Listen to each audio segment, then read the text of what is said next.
Alright everyone, welcome back to another video. Last time we left off with German nurses return to their homeland. We are now on to bitter fighting for Caen. July 1st, 1944. An ancient town holds up.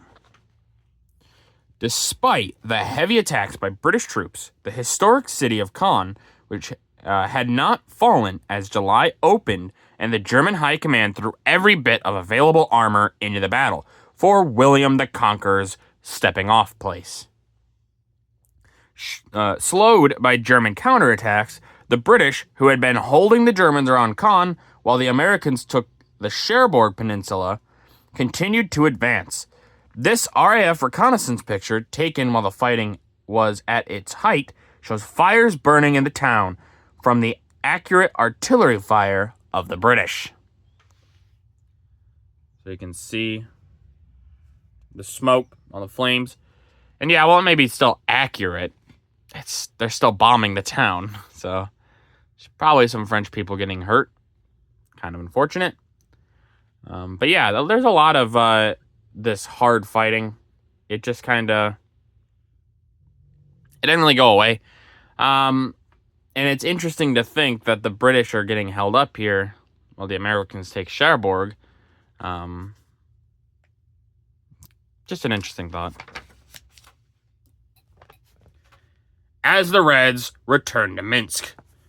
July 3rd, 1944. Germans demolish as they retreat. In the picture atop, people of Minsk, with their possessions in the streets, watch their homes burning from fires set by the Germans before they retreat. And below, Minsk citizens cheer Soviet troops as they enter the city, a major objective on the path to East Prussia. Yeah, so the Soviets... The Soviets used to do the whole scorched earth. The Germans are doing it now, just in return. So they're burning villages, things like that, trying to stop any use case that these could have. Yeah, sure, it more than likely it just affected the civilians, but if the civilians need somewhere to stay, well then more than likely the idea would be that the army would take that up, creating more of a logistics problem to where to put all these people.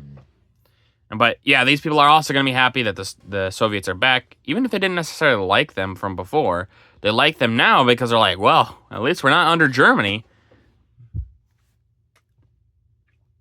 Germans lose their last big Russian city.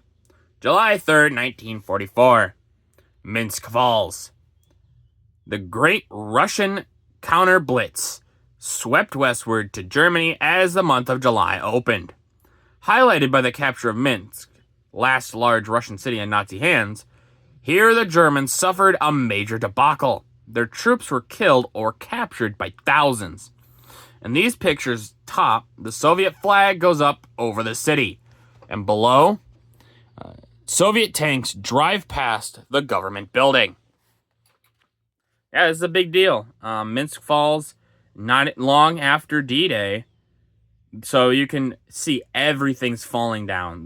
The whole, it would feel like the world is collapsing on top of you if you're a German right now, because you're like, they're all coming and we're going to lose horribly. Yeah, the Allies are kind of getting held up a little bit in France, but they're still there. And the Soviets, they're not getting slowed down really at all. They are collapsing on you fast. Dang it, doesn't want to turn the page. Sorry about this. Sometimes these pages stick. There we go. Pushing the Germans out of the Baltic states. July 4th, 1944. Surging against the eastern frontier. One of the main objectives of the Great Soviet Drive was to push down the Dvina River and cut off the Nazi troops, which had been holding the upper Baltic states. The capture of Polotsk on July 4th was a great step in that direction. Here, infantry-laden Soviet tanks roll through the city, past the body of one of the invaders. This territory had been under German control since the since their victorious drive in 1941. So yeah, you see a Soviet tank full of infantry troops. I believe it's a T-34, actually. And you can see the German taking a nap on the street. That's what they're doing. They are taking a nap. We all agree, right? A pillbox becomes a pillbox. July 4th, 1944. The Red Cross over France. American soldiers raise a flag over a German pillbox in Normandy, following its capture by Allied forces who converted it into a dispensary. The flag was one of the first to reach France. In the picture below, Canadian artillerymen blaze away at enemy positions in the Caen area as their way of celebrating American Independence Day. The fighting for Caen was still continuing on a large scale as the Germans had concentrated their defense in this area. Yeah, so it's not a bad idea. I mean, it's a defensible position. The flag's there so people know not to attack it per se. They still might, but yeah. Defensible position, easily locatable. Yeah, why not put this dispensary for medical needs, things like that, right there. And it's funny to think that the Canadians' way of celebrating American independence is blasting a bunch of German. It's just an interesting little thing. Oh boy. Portable ports in Normandy. July 1944. A real secret weapon. By July, the Allies had in operation one of the most remarkable engineering feats of all time. On the invasion coast were installed two prefabricated harbors, without which the liberation of France, that followed would not have been possible. To provide the invasion forces with the necessary stream of supplies and reinforcements, two synthetic harbors, each the size of Dover, were prefabricated in Britain, towed piecemeal across the channel, and set down on the coast of Normandy. The pictures on these pages show the British harbor in operation. The American installation was destroyed by heavy storms, which occurred while it was being assembled. Above is an aerial view. Is an air view of the complete British harbor. You can see right here. You can see that huge harbor. Yeah, these prefabricated harbors that they have. First off, like they said, they're massive. I mean, look at them. You can tell just how huge these things are. And they are one of these feats of engineering that it's just crazy to think about. We never, when we think of like, oh yeah, crazy feats of engineering, we think of maybe, paths being made through the jungle, like they've talked about in this war, where, you set up these paths and things like that.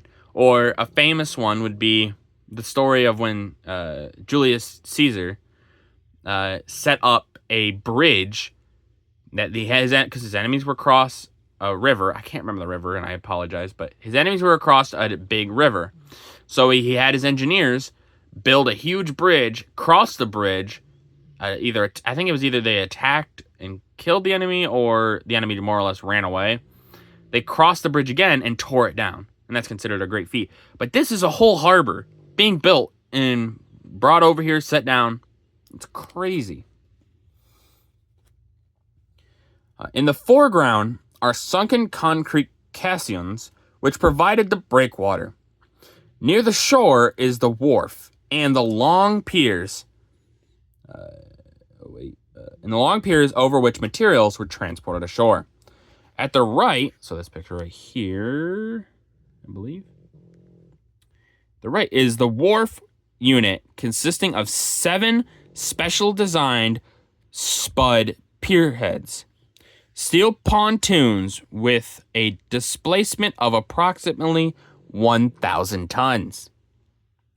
Each pierhead is a ship complete with crew's quarters, generating sets, and storage accommodations. At the far right, so right here, is one of the floating pier roadways running from the wharf to the shore. In this instance, it is being traversed by ambulances bringing the wounded from shore to ship.